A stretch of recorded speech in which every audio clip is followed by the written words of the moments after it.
New ইয়র্কের Jackson থেকে আপনাদের সঙ্গে আছে আমি খালেদ মুহিউদ্দিন। সংস্কার নিয়ে আলোচনা এখনো চলছে, কারণ সংস্কার এখনো রয়েছে, আলোচনা করবে। তবে দাবি দাওয়া নিয়ে উত্তাল হয়ে আছে, মাঝে মাঝে উত্তাপ ছড়াচ্ছে রাজপথ, মাঝে মাঝে উত্তালও হচ্ছে। এইসব নিয়ে কথা বলার জন্য, এসব দাবি দাওয়ার আসলে লক্ষ্য কতটা রাজনীতি, কতটা অধিকার আদায়ের রাজনীতি, এইসব নিয়ে কথা বলার জন্য এখন আমাদের সঙ্গে আছে গণ অধিকার পরিষদের সভাপতি ও ডাকসুর সাবেক ভিপি জনাব নুরুল হক নূর। জনাব নুরুল হক নূর, আপনাকে আমাদের অনুষ্ঠানে স্বাগত জানাই। আপনিও আপনার অনেক ব্যস্ততার মধ্যে আমাদেরকে সময় দিয়েছেন, সেজন্য আমাদের শুভেচ্ছা ও কৃতজ্ঞতা জানবেন। আমাদের সাথে আরো থাকছেন বিএনপির আন্তর্জাতিক বিষয়ক সম্পাদক ব্যারিস্টার রুমিন ফারহানা। ব্যারিস্টার ফারহানা, আপনাকে আমাদের অনুষ্ঠানে স্বাগত জানাই। আপনি আমাদের সাথে যুক্ত হয়েছেন, সেজন্য আমাদের শুভেচ্ছা ও কৃতজ্ঞতা জানবেন। আমরা অনেকগুলি বিষয় নিয়ে আজকে কথা বলতে চাই, সেজন্য ছোট ছোট করে কিছু প্রশ্ন একবারে করে ছোট ছোট করেও কিছু উত্তর দিতে চাই। প্রথমে আপনার নুরুল হক নূর, আপনার কাছে যেতে চাই।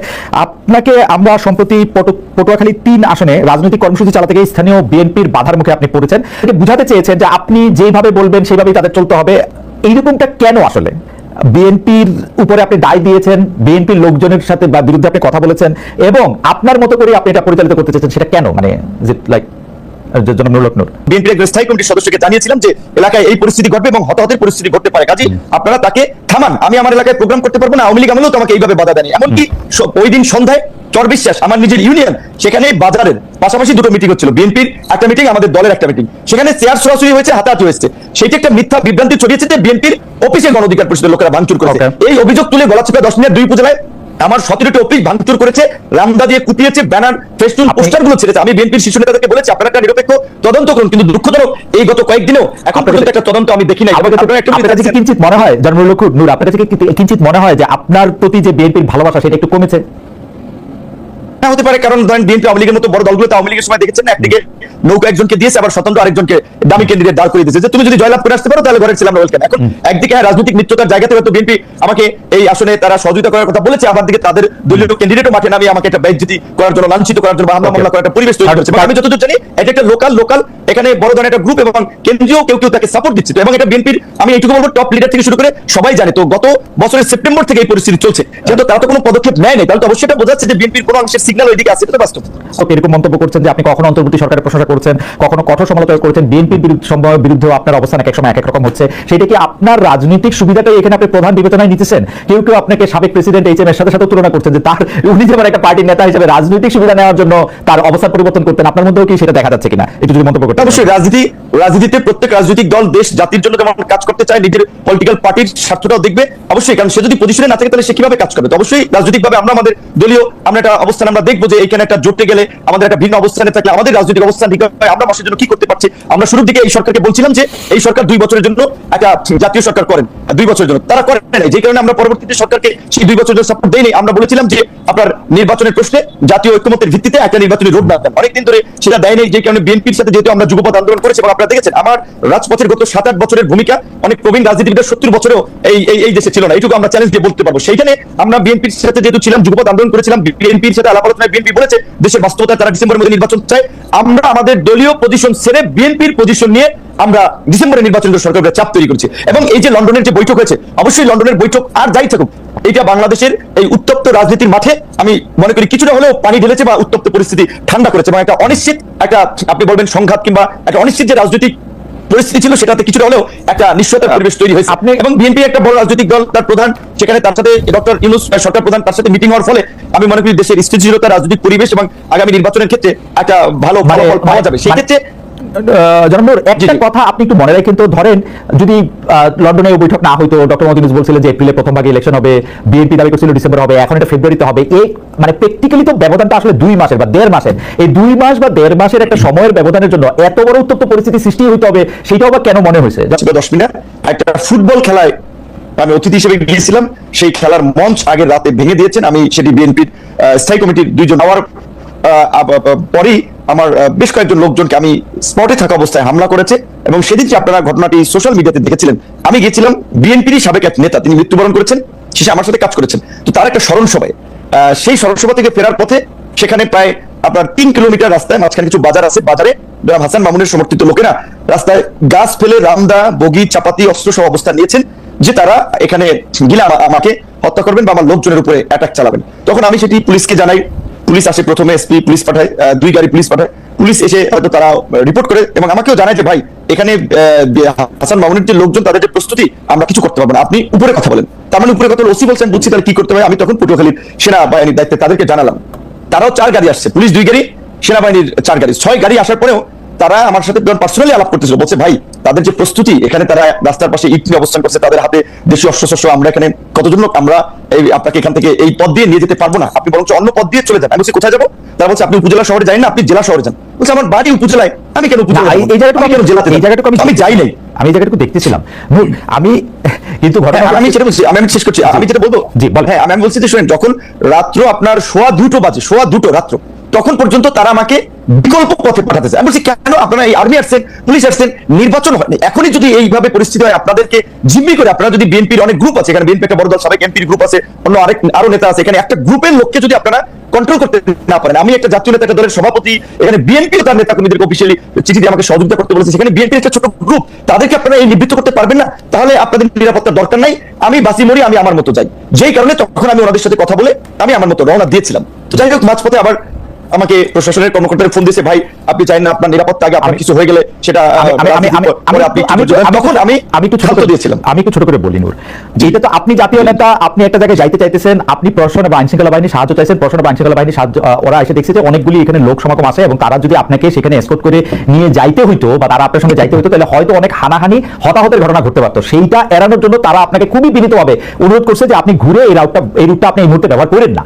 এইটা আপনি তখন সেটা আমাকে জেলা, উপজেলা শহর থেকে ছেড়ে জেলা যেতে বলছে, উপজেলা থেকে ওই পথটা ব্যবহার করতে না বলছে, ওই পথটা পালিয়ে দেব, ওই পথটা আমার উপজেলা শহর থেকে আমি পালিয়ে জেলায়। আপনার কাছে কি মনে হয়, আপনি আর্মি পুলিশের কাছে, জনাব নূর, আপনি কি আর্মি বা পুলিশের কাছে এই দাবি জানাতে চেয়েছিলেন যে আপনি ওইখান দিয়েই যাবেন এবং দরকার হলে 10টা 20টা 50টা গুলি করে মেরে তারপরেও যাবেন, মানে এই গত সরকার আমলে এখানে না, এখানে তো মারামারির তো কোনো কেস হয় না।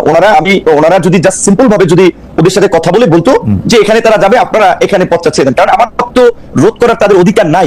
একজন আপনি সন্ত্রাসীর কাছে পরাজয় বরণ করবেন, তারা আপনার রাস্তাঘাট অবরোধ করে, কেন?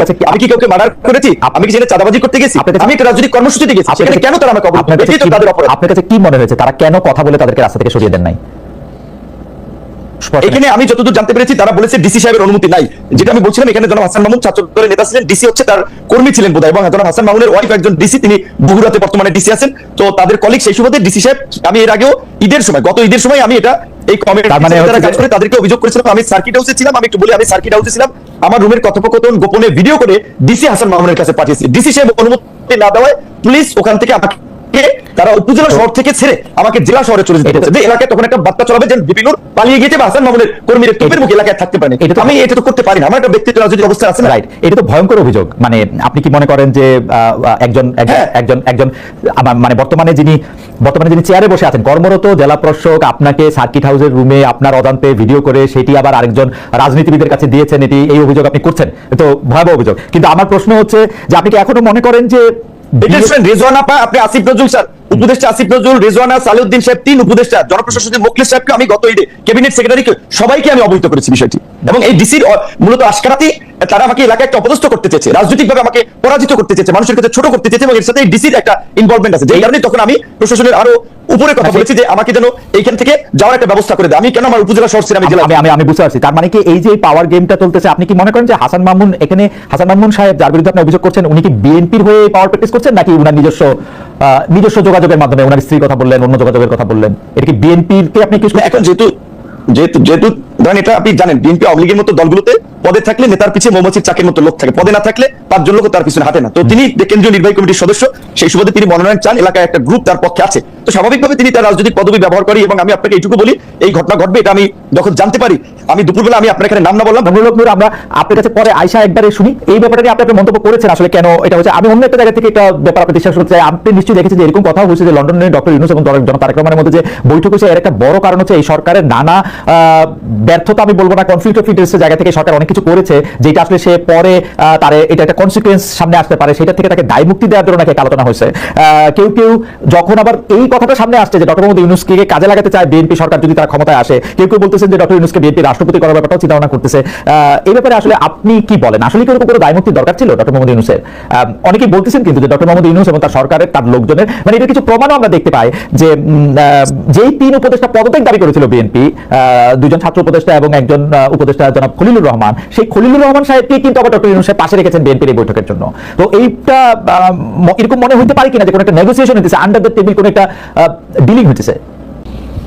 দেখুন, বিএনপি ভোটের রাজনীতি করে আওয়ামী লীগ ভোটের রাজনীতি করে। বাংলাদেশে এই ভোটের রাজনীতিতে, বাংলাদেশে নয় মানে সারা বিশ্বব্যাপী ভোটের রাজনীতিতে জোট একটা খুবই কমন একটা ফেনোমেনা, এবং সেই জোট গঠন আওয়ামী লীগও যেমন এক সময় জামাতের সঙ্গে যুগপৎ আন্দোলন করেছে, বিএনপিও সেভাবে জামাতের সঙ্গে 2001 সালে গিয়ে জোট করেছে। কিন্তু গত 15 বছর আমরা যেভাবে মুক্তিযুদ্ধের ইতিহাস বিকৃতি সকল কৃতিত্ব একজনের হাতে দিয়ে দেওয়া, মুক্তিযোদ্ধার তালিকার মধ্যে হাজারে হাজারে ভুয়া মুক্তিযোদ্ধা ঢোকানো, কিংবা ধরুন একেবারে legal frame digital security act করে দিয়ে মুক্তিযুদ্ধের ব্যাপারে করা হয়েছে। বিএনপি কিন্তু 3 বার রাষ্ট্র পরিচালনার দায়িত্বে ছিল অতীতে, কিন্তু কখনো কিন্তু আমরা তেমনটি ঘটতে দেখি না। হ্যাঁ, আমি অস্বীকার করবার কোনো উপায় নেই, বিএনপি জামাতের সঙ্গে জোটের রাজনীতি করেছে, বিএনপি নিজামী গাড়িতে পতাকা তুলে দিয়েছে, মন্ত্রিত্ব দিয়েছে, এগুলো অস্বীকার করবার কিছু নেই, এগুলো ইতিহাস, এগুলো আমরা সকলেই জানি। তবে বাংলাদেশের রাজাকারের গাড়িতে প্রথম পতাকা আওয়ামী লীগ কিন্তু যখন তারা ক্ষমতায় এসেছিল 96 সালে, তখন কিন্তু তারা তুলে দিয়েছিল বুড়ো রাজাকারের গাড়িতে, যদি নামটা যদি ভুল না করে থাকি, হ্যাঁ, তো তারা তুলে দিয়েছিল। সো একটা বিষয় বল না, আমি কিছু বলতে চাচ্ছি না, আমি শুধু মনে করাই চাচ্ছি যে মানে আমি এটা আওয়ামী লীগের আমলে বিএনপি নেতৃবৃন্দকে খুব বলতাম, সরি আওয়ামী লীগের নেতৃবৃন্দকে খুব বলতাম, কিছু হলে বিএনপি জামাতের দোষ দিত, তো আমি ওদেরকে মনে করাই দিতাম যে ভাই আপনি তো দল করেন আওয়ামী লীগ, বিএনপি জামাত কি করলো সেটার অনুসরণ কেন করেন? না না, আমি জাস্ট এটুকু বলতে চাইছি যে দুটো দলই কিন্তু ভোটের রাজনীতিতে জোট করেছে, বিভিন্ন সময় বিভিন্ন দলের সঙ্গে জোট করেছে। আমি আজকে একটা খবরের দিকে আপনার একটু দৃষ্টি আকর্ষণ করি। বাংলা আত্মীয়ের ইতিহাস পরিবর্তনের উদ্যোগ ইউনূস সরকারের।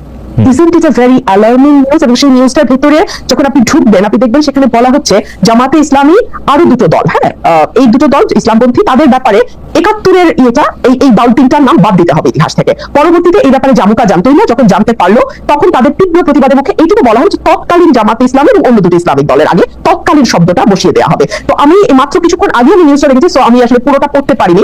এই নিউজটার ভেতরে খুব পরিষ্কার বলে দেওয়া আছে যে মুক্তিযুদ্ধের ইতিহাস থেকে কিভাবে জামাতকে এবং জামাতের অ্যালাইড যে পলিটিক্যাল পার্টিগুলো ছিল সেই সময় তাদেরকে বাদ দেবার একটি চেষ্টা আমরা লক্ষ্য করছি। আপনি দেখুন এই সরকারের আগে যে সরকারটি ছিল ইমিডিয়েটলি বিফোর আওয়ামী লীগের যে সরকার, তাদের ব্যাপারে আমি সংসদে দাঁড়িয়ে একবার বলেছিলাম যে বাংলাদেশের ইতিহাসে এত বেশি মুক্তিযুদ্ধের বিপক্ষের কোন শক্তি আওয়ামী লীগের মতন কোনোদিন ক্ষমতায় আসে নাই। বিকজ আওয়ামী লীগ যেটা করেছে, বাংলাদেশের মুক্তিযুদ্ধের যে মূল স্পিরিট, সাম্য, মানবিক মর্যাদা, সামাজিক ন্যায় বিচার এবং গণতন্ত্র, এই প্রতিটা জিনিসকে গত 15 বছরে তারা ধ্বংস করে দিয়েছে। আমি একটু আপনার সাথে সামিল হই এই ব্যাপারে, আমি আপনার সাথে সম্পূর্ণ একমত। আওয়ামী লীগ সবচেয়ে বেশি মুক্তিযুদ্ধের যে স্পিরিটটার কথা তারা বলেছে তার বিপক্ষে তার প্রতিটা অবস্থা ছিল, কি বলে প্রাতিষ্ঠানিক মানে প্রতিষ্ঠানগুলিকে ধ্বংস করা থেকে শুরু করে গণতন্ত্রকে বজায় না রাখা, মানে সমাজতন্ত্র নিশ্চিত না করা, ধর্মনিরপেক্ষতা, যাতে তাদের ক্ষেত্রে তারা 10 শূন্য পেয়েছে।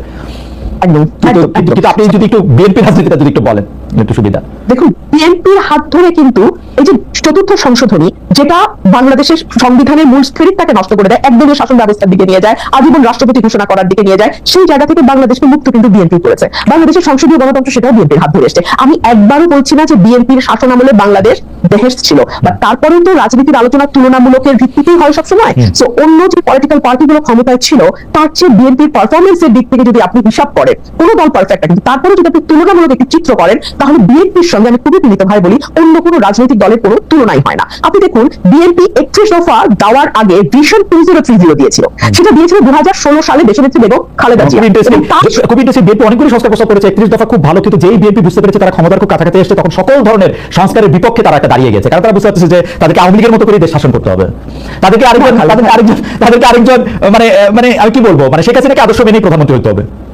একদম না খালেদ, আমি আপনাকে খুবই বিনীত ভাবে আমি আপনার সঙ্গে আপনি একটু সময় দেন, আমি বলি কেন ডিফার করছি।